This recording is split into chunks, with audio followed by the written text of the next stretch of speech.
Noticias sin fronteras. Información global. Verdad absoluta. Tu fuente de noticias mundiales. Antes de comenzar, te invitamos a suscribirte a Noticias sin Fronteras, el canal donde analizamos las noticias más importantes del mundo con contexto, datos y sin filtros. Suscríbete y activa la campana para no perderte ningún análisis. Ahora sí, vamos a los hechos. Una calle nevada en Minneapolis, el 7 de enero de 2026. Un solo disparo no solo acabó con la vida de Renee Good, sino que, de alguna manera, partió a una nación en dos. ¿Fue un acto de defensa propia de un agente federal o fue el asesinato a sangre fría de una ciudadana inocente? Hoy vamos a desentrañar las dos historias que compiten por definir la verdad de ese día fatal. Mataron a mi esposa. Son solo 4 palabras, pero capturadas en medio del caos y el dolor, se convirtieron en un grito que atravesó todo el ruido de las declaraciones oficiales y las estrategias políticas. Son un recordatorio muy crudo de que detrás de cada gran debate nacional siempre hay una tragedia personal e irreparable. Para entender cómo se llegó a este punto, tenemos que situarnos en el epicentro de la tensión, una operación de inmigración sin precedentes en Minneapolis. Ahí, en una calle cubierta de nieve, 2 mundos estaban a punto de colisionar, con consecuencias que, como veremos, resonarían en todo el país.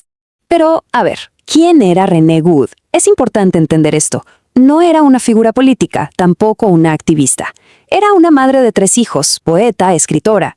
Su familia la describe como compasiva, una ciudadana común y corriente que fue de pronto arrastrada a una tormenta que ella no buscó. Y su identidad es clave, porque su aparente normalidad es lo que hace que su muerte sea tan profundamente inquietante para muchísima gente. Y este número, 2000, es la cifra que transformó por completo el ambiente de Minneapolis. Pensemos en esto, no eran solo agentes. Para muchos residentes, esto se sintió como una fuerza de ocupación.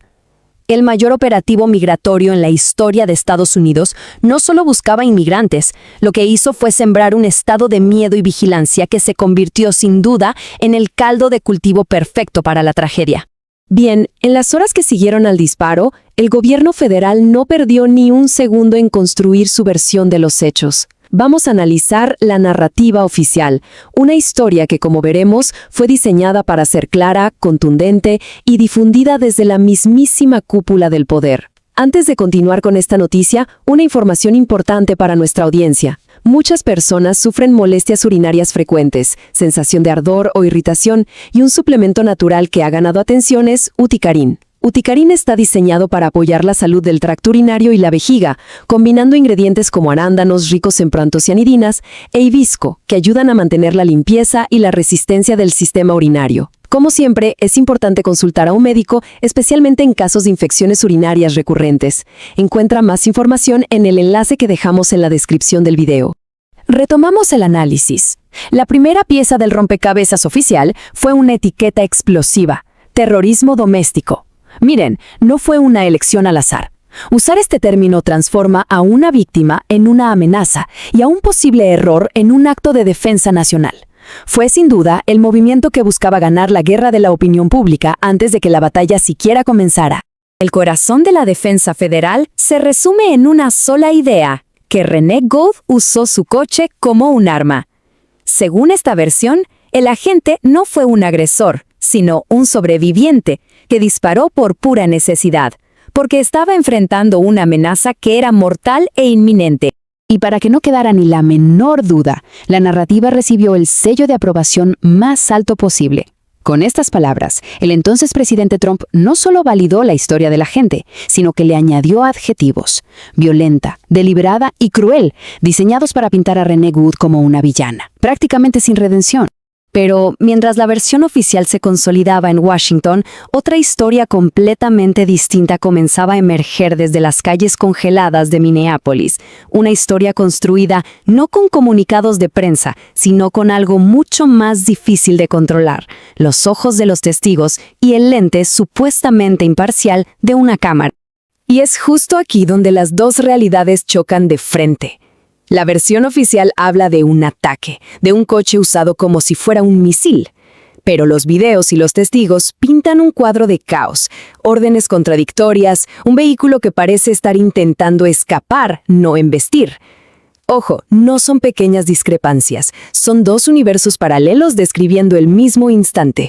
Cuando se analiza el video cuadro por cuadro, la narrativa oficial, empieza a desmoronarse. Vemos a los agentes acercarse, escuchamos testimonios de órdenes confusas. Sal del coche, avanza. Luego, el coche se mueve, pero la trayectoria, según múltiples análisis, no es hacia la gente que dispara. Y ese es el detalle que lo cambia todo.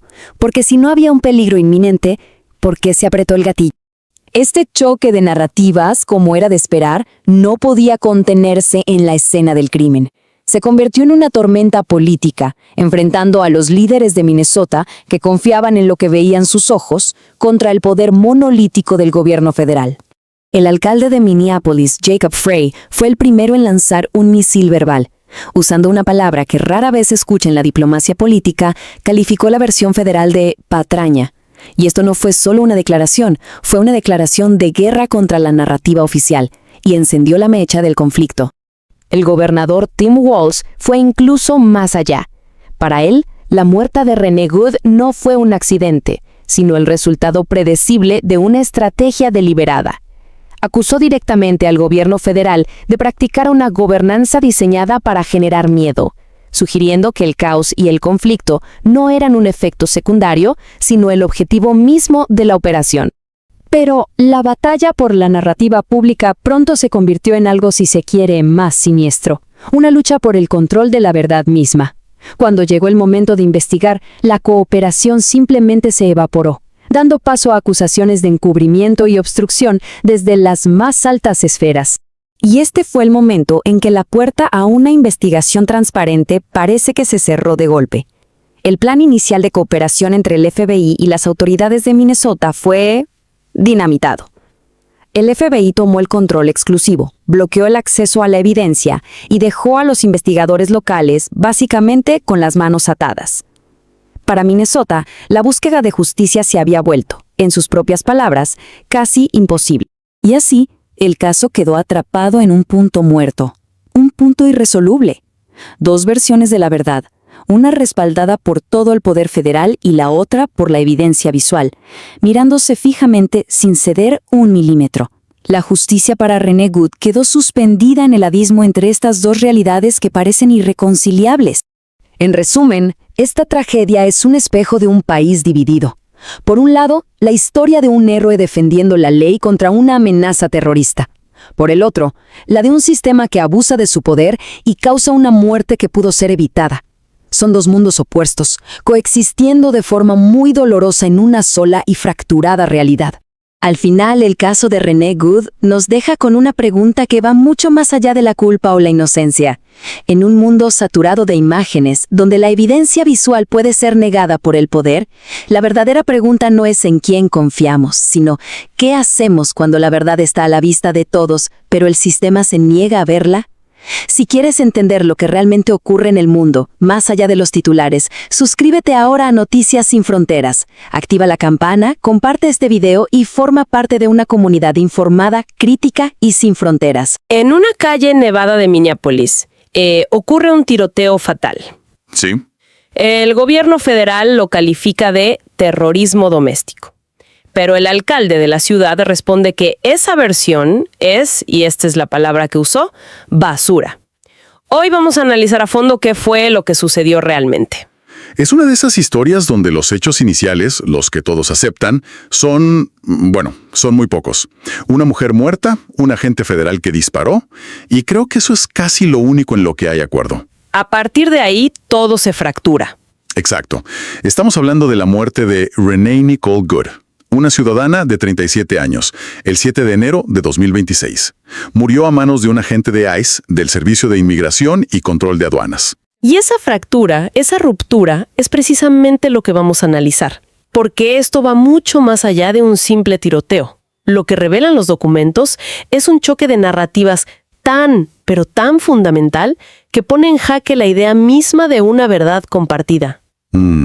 Tenemos la versión oficial del gobierno federal Y por otro lado, una contranarrativa que se construye con videos, con testigos y con, pues, la furia de los líderes locales. Exacto. Y no solo un debate sobre qué pasó en esa calle. Es Un arma mortal. claro, como si usara un martillo o un cuchillo. Exactamente el mismo principio. Entonces, su argumento es que, en ese momento, el Honda Pilot era legalmente equivalente a, no sé, un rifle de asalto. Así es como lo enmarcaron. Esa es la lógica. Esa es la lógica. Si se acepta esa premisa, que ella usó el auto para atacar, entonces la respuesta de la gente, descrito por el DHS como experimentado, pues se presenta como una acción justificada. Y acorde con su entrenamiento. Exacto. No fue una decisión precipitada, sino una respuesta protocolaria ante una amenaza letal. Es un guión de defensa institucional muy sólido, si se aceptan los hechos que lo sustentan. Claro, si se aceptan los hechos. Y ahí es donde entra la segunda realidad. Porque ese guión choca frontalmente con lo que se empieza a ver en los videos. Totalmente. Los videos grabados por testigos que inundaron las redes sociales. Completamente. Varios análisis forenses de video, incluidos los de medios como The New York Times o Fact Chequeado, desmontan pieza por pieza la narrativa oficial. ¿Qué es lo que muestran? Muestran que el vehículo de Good retrocede unos metros, sí, pero luego avanza girando el volante de manera muy pronunciada. Ajá. El movimiento no es hacia los agentes, es un claro intento de alejarse de ellos, de salir de la escena. Y la posición de la gente que dispara, eso también es clave en los videos, ¿no? Es quizá la inconsistencia más flagrante. Los videos muestran que la gente que abrió fuego no estaba en la trayectoria directa del vehículo, estaba a un lado. O sea, en el momento en que dispara, él no está en peligro. No está en peligro inminente de ser atropellado. De hecho, los análisis concluyen que la gente ni siquiera fue golpeado por el coche. Increíble. Y para rematar, hay videos grabados segundos después que lo muestran caminando por la escena con una cojera muy leve, pero sin signos visibles de una lesión que requiriera hospitalización urgente. Y a esas imágenes se suma el caos de las voces en la escena. El audio de los videos cuenta otra historia. Una historia de confusión total. Una testigo clave, Caitlin Callenson, que estaba ahí mismo, describió cómo los agentes gritaban órdenes contradictorias. ¿Cómo que contradictorias? Pues mientras un oficial le gritaba a Goods salga del auto con las manos en alto, otro le gritaba váyase, mueva el vehículo de ahí. Imagínate estar en esa situación. Te gritan que te bajes y que te vayas al mismo tiempo. ¿Qué haces? Exacto. En medio de esa confusión, según los testigos, ella intenta irse, que era una de las órdenes. Y es en ese momento, mientras el coche avanza para alejarse, que la gente dispara. Varias veces, a través del parabrisas. Y este caos es lo que recogen de inmediato los líderes locales. El alcalde de Minneapolis, Jacob Frey, no se anda con rodeos. Para nada. Llamar basura a la versión oficial del gobierno federal no es un simple desacuerdo. Es una declaración de guerra política prácticamente. Es una ruptura total. Frey afirma que, basándose en la evidencia visual, la muerte de Good fue totalmente evitable. Y el gobernador de Minnesota, Tim Walz, sube la apuesta. Él va más allá. Sí, no lo ve como un error de un agente. Lo ve como el resultado predecible de una gobernanza diseñada para generar miedo. Ahí ya no están hablando del incidente. Están hablando del sistema que, según ellos, lo provocó. Y en el epicentro de estas dos realidades irreconciliables está Renee Good. Dependiendo de quién cuente la historia, su identidad en esa escena se transforma por completo. La idea del prisma que mencionan los documentos es muy potente aquí. Es la metáfora perfecta, porque no hay una sola Renee Good en esta historia. Hay al menos tres. A ver. La primera versión, que es la que impulsa el fiscal general de Minnesota, Keith Ellison, es la de la observadora legal. La presentan como una vecina compasiva. Una ciudadana. Una ciudadana comprometida que estaba allí voluntariamente para documentar las redadas de ICE, ejerciendo su derecho a vigilar a las autoridades para proteger a su comunidad. Y las palabras de su propia esposa, grabadas en un video desgarrador segundos después del tiroteo, parecen respaldar esa versión. Se le escucha decir, entre sollozos, nos detuvimos para grabar en video y le dispararon en la cabeza. Es la imagen de un escudo civil, ¿no? Sí, totalmente. Pero si giramos el prisma, aparece una imagen muy distinta. La de la madre atrapada en el caos. Esta es la perspectiva de su familia. Claro. Su madre y su exesposo insisten en que ella no era una activista de confrontación. De hecho, su primer esposo declaró que ella simplemente estaba de camino a casa. Una rutina normal. Sí, después de dejar a su hijo de 6 años en la escuela. Una rutina diaria que fue interrumpida por el operativo. La describen como poeta, escritora, madre de 3. Una persona extremadamente compasiva que, en palabras de su madre, probablemente estaba aterrorizada. En esta versión no es una activista, es una ciudadana que se topó con algo mucho más grande. Exacto.